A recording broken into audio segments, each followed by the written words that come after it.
My name is Eric Bahn. I'm one of the co-founders at Hustle Fund, which is an early stage venture capital firm based in San Francisco and Singapore. How hard was that process raising that fund, especially the first one? When me and Elizabeth were at 500 Startups, she was the lead partner behind the accelerator program during the time that she was there. When you're at 500 Startups or any accelerator program itself, the investment model is sort of similar. The decisions are generally done pretty quickly as well, 1 to 2 or 3 meetings to invite people to come to the accelerator.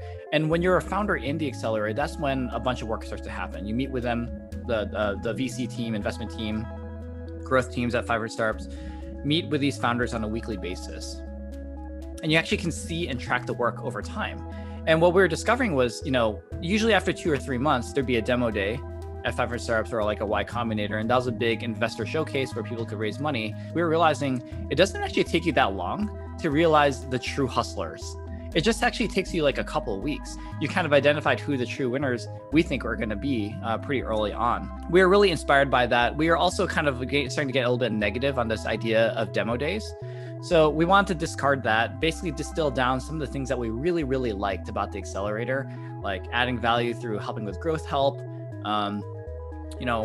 doing these kinds of one-on-one coaching, just like seeing the work through the execution and trying to operationalize that into Hustle Fund. So that's exactly what we did, was take some of that inspiration. Tell us a little bit about, as soon as you meet the founders, what are some of the things that you look for that really help you identify that, yeah, this is something that I want to get involved with further?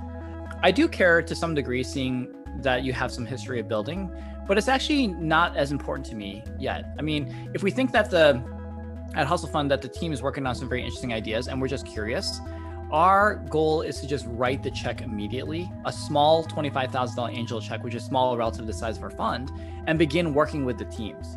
So I care more about seeing what execution is like for the given company at the current time, and making our own judgment as to whether this is a team that can hustle.